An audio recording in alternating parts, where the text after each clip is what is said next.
Black women you see on the local news at night in cities all over. Why does that have to be a question? Why do you say that? Because they're all crazy people. Crazy, angry black women. I've seen them. Are you fucking crazy? Okay. Don't touch me. Do not touch me. I'll destroy you. Joey, you just ripped my face. Go, Joey. Probably majority of them are single mothers. Is a recipe for a good angry black woman. Someone who's just like super sassy, raising your voice.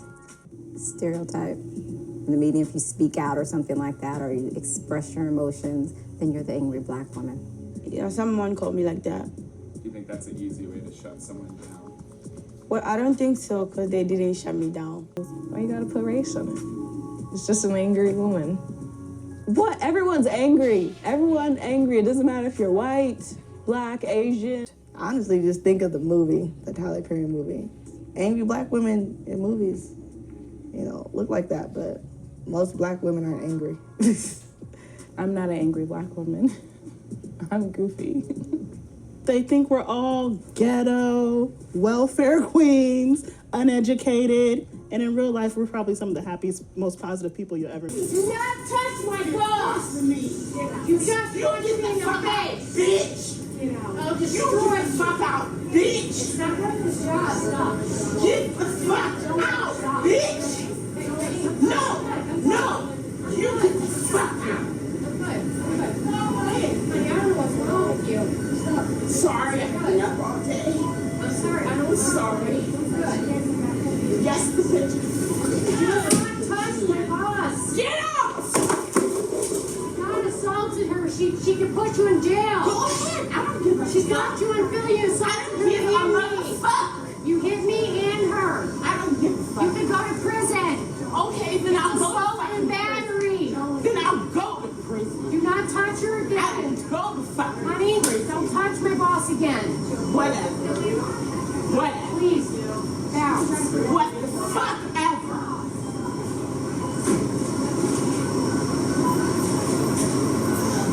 Shit.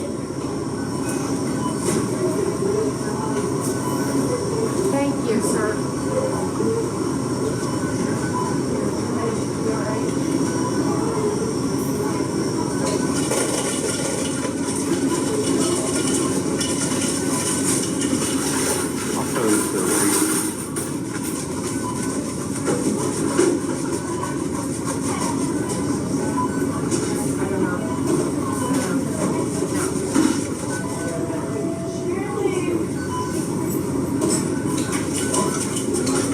Oh yeah, I'm fine.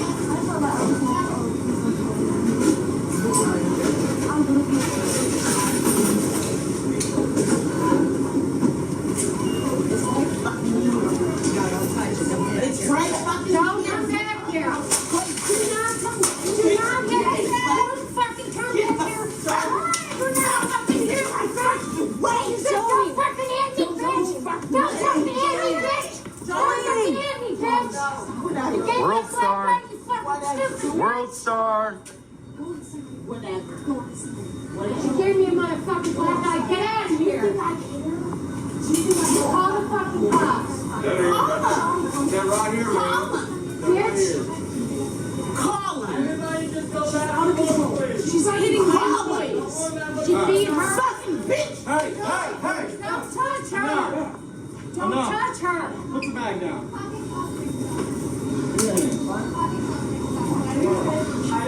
I ain't never had black eyes in my life. Oh. I ain't never had black eye in my life. In my life, not a man has given me a black eye. Not a man has given me a black eye. For those of you who did not know, I am the angry black woman. I have been assigned this emotional label. But the truth is, vibrant human beings have a wide range of emotions. Black women too. As a child, I can remember my father talking about the mistreatment of Black people. Him working himself to the bone to take care of our family. Him feeling like the white man was in control of him, how much money he made, whether or not he received a promotion, and the ability to bring his whole self to work. My parents and adults talking about people thinking that we were less than. There has been a lot of girls in my DMs letting me know that they love y'all real bad, but they don't understand why white men don't come up and spark conversation or why y'all don't approach us. A lot of them don't like Black women. They might be sexually attracted to Black women, but they don't like them. One of my earliest childhood memories regarding race has to do with hair. Anybody who knows me knows that I am a hair person. I do not like one hair out of place. That trait was instilled in me by my mother. It was one of the few things that I could control that I couldn't do through expensive clothing or having a lot of choice. In 2025, the era of Trump, racial tensions are definitely high. We saw how racially divided the nation was, and with the majority of Black men and Black women having a political alliance, in spite of the online gender war, we saw a level of solidarity that was unmatched. 92% of Black women who voted for Kamala Harris. On the flip side, white men were the most likely to vote for Donald Trump, which ultimately landed in his political victory. Trump's political win had a lot of Black women feeling sad, hopeless, overwhelmed, and depressed. Others also felt betrayed by white women whom they believed they shared a feminist sisterhood with. But in spite of their political loss, one hope that hasn't subsided is the desire to date and marry white men. But I want to break down the very real reality of what it may mean to date in 2025, today, outside of your race. There are obviously those who, despite of political, ethnic, or racial differences, are able to find genuine love and happiness. But just because it's 2025 does not mean we are in a post-racial and post-racist society. The following videos from a Black woman and a white male content creator show just how real racial tensions are today, and sadly, how unprepared Black women are for this reality. All right, don't worry about my hair. I'm gonna take it down and wash it. I'm getting it done tomorrow morning. But anyway, this is for the white men. So I'm just gonna let this be known. I do not hate pink people. There has been a lot of girls in my DMs letting me know that they love y'all real bad, but they don't understand why white men don't come up and spark conversation or why y'all don't approach us.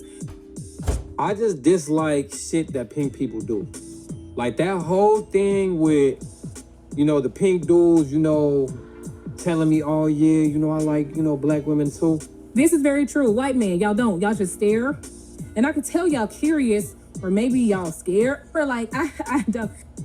Whole time, a lot of them don't like Black women. But y'all just be like staring at women of different races. And there's a lot of different races in my inbox saying the exact same thing. They're telling me, they want to talk to a white man. They are interested. They might be sexually attracted to Black women, but they don't like them. There's a difference, okay? Motherfucker, and that's what a fetish is right there. Like, but, y'all do not approach, which no, y'all don't. I go through the same thing. Y'all just stare and stare and stare. For real, like, you are sexually attracted to a person, but you really ain't trying to have no relationship with them. You just want to try something. Or you want to rebel against your family because they dislike Black people. So that kind of turns you on. It's like when somebody tells you no. And I wonder what it is that y'all be thinking. You know what I'm saying? Because, like, staring at someone, for one, it's awkward. So and you like, you want to do it. Like, mother ain't going to tell me no. Like, I'm finna go do this. You feel me? So that's the type of shit that I dislike. If y'all interested in a girl or whatever, go up to them. Cause I'm not saying that I'm the only genuine pink dude out here that, appreciates Black women. But I just feel like a lot of pink men do not really appreciate Black women. And I'm not for that. I'm not feeling that. And as a man, you have to be confident. You have to be, a leader. We want you to like roll up on us and, be nice, be gentle, be confident, make a joke. I'm not finna get no motherfucking I'm not finna get no motherfuckers no tips on how to motherfucking pull a black woman and motherfucking implement the black woman. Like, hell no. Something. Stop staring. We love y'all. Come get us, please. Sorry, that's what I mean. They ops, you feel me? Them real live ops, for real. Cause I'm about uplifting black women. I'm about appreciating black women. I'm not just about trying to get in, black women pants and shit. That's just not me, okay? Now, don't get me wrong, like, I definitely, I ain't saying, like, again, I am sexually attracted to black women, but that's not my goal, for real, for real. But yeah, I just thought I had to, elaborate on that, for real. I hope y'all enjoying y'all day already. All it takes is these defining moments where ladies are reminded that we still live in a society that values race. For some ladies, this was what Trump's political win was about. But even today, you have ladies going and aspiring for these interracial relationships that they might think are so much beautiful and more glamorous than a loving relationship with a black man, only to find that they could be met with racism, tokenism, or just overall being fetishized. So as I've always said before, I am a supporter of genuine love between a man and a woman, however that may come. But it's also really important to be in reality, to be aware of what is going on today. Because too many black women find themselves in situations where they feel like they're being taken advantage of, fetishized, because they put men or non-black men on a pedestal instead of seeing them with clarity. And just do not fall into that trap. Keep the same level of standards and the same boundaries that you would keep for a white man or a non-black man that you would with a man that shares your own complexion. That way you can eliminate the possibility. I went live to talk about the trope, the angry black woman. And it's used to dismiss, to offend, to harm black women, to silence us, to gaslight us, right? Into believing that somehow we're wrong for our experience of anger, for our expressions of anger, for anger in general. Hey, yo, let's keep it real for a second. We hear it all the time. Angry black woman, nice black woman. Like they two different species or something. But if we was honest, we know that ain't the full story. In the hood, we see the struggle every day. But do we really understand it? And more importantly, as black men, are we part of the problem or the solution? Let's start with this so-called angry black woman label. The world loves to act like black women just wake up mad for no reason. But let's be real. What happens when you spend years being disrespected, unheard, and unprotected? That attitude ain't just attitude. It's survival. It's pain that don't have nowhere else to go. Think about it. How many times have you seen a black woman be the backbone of the family, hold down a job, and still be told she too much, too loud, too independent, too strong? But if she wasn't strong, then what?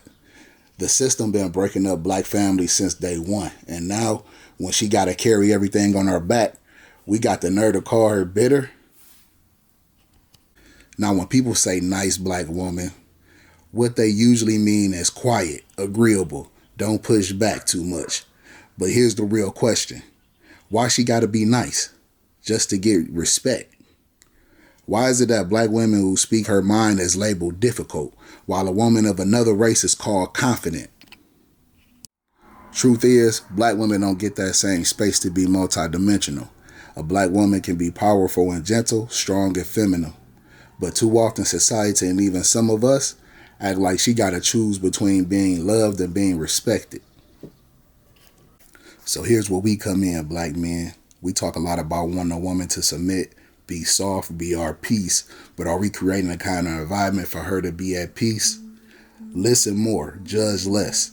Instead of calling her angry, try asking, what's got you feeling this way? Be a safe space. Too many black women feel like they gotta be strong even in relationships. A woman feels protected, moves differently. Stop competing, start uplifting. Society already puts black men and women against each other. We gotta break that cycle. The most disrespected person in America is the black woman. The most unprotected person in America is the black woman. The most neglected person in America is the black woman.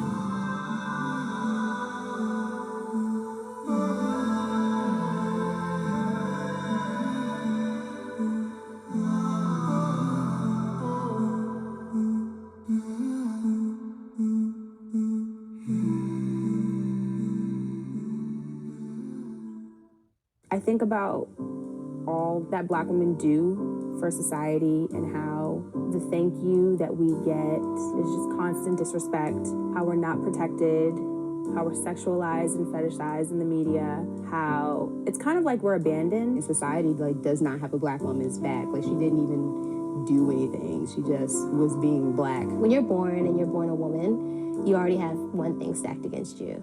You're born and you're a black woman, you have both of those things stacked against you. You just have to work hard as fuck. And there's no system in place to help you thrive. It's really sad to think about how young it is that we all internalize those things. I may not have had the words for it, but I knew that I wasn't going to be accepted being a 4C, you know, dark-skinned, thick black girl. Like, I just knew that. People in elementary school who would call like me a monkey or something like that, and it's sad that we like to think that we've come so far, but we haven't. It's mind-boggling the fact that black people in general, and then also black women, are still being compared to animals. I feel like I'm a very strong person, but I'm always afraid to show that I'm too strong, because I'm always afraid that it will play into that stereotype, and all of a sudden I'll be looked at as masculine because of these stereotypes that are put upon black women. Black women should be quiet into themselves and sort of have their heads down and just like kind of try and blend in. You are not allowed to be a bigger woman, tall, and also stand up tall and be confident. It's just like not allowed.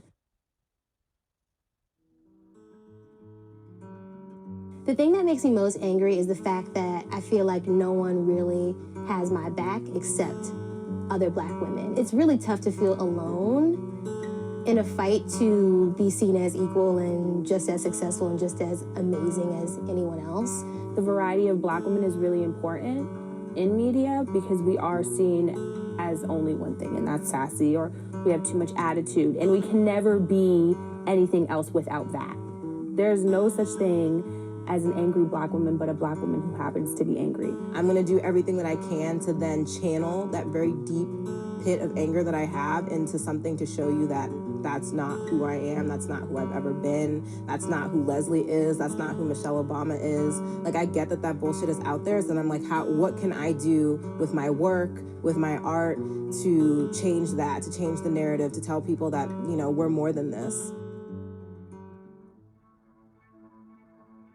For the young black girl out there, I would say, think about all the things that we contribute every day to society and how we built this country on our backs. Like, we did it. So think about how, even though that's a tragedy, think about how awesome we are. Like, all the shit that we have gone through, we still win the gold medal. I mean, come on. You are worthy, you are beautiful, and no one gets to take that away from you. Like, the minute that you let somebody else dictate who you are and your beauty, like, you've already given that to them. I don't get, like, you don't get my worth, it's my worth. Just because someone lays down rules of what is beautiful, that doesn't mean that you have to agree with that. I think that it is important, though, that when you are feeling that intensely about any kind of injustice or some kind of... Hey, yo, give real love, not just expectations.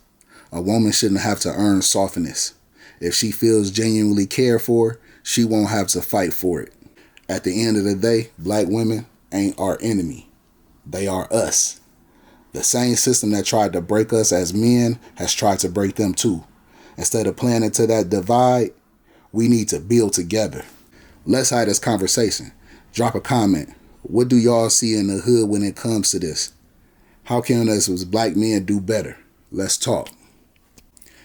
Angry black women ain't new. It's been around for centuries, since slavery days, since Jim Crow, since the media started pushing certain images on black women. You either had an angry, bitter black woman who was aggressive, or the nice, passive black woman who has safe and non-threatening. But let's keep it real. This ain't about personality. It's about control. Black women are angry. They're tired.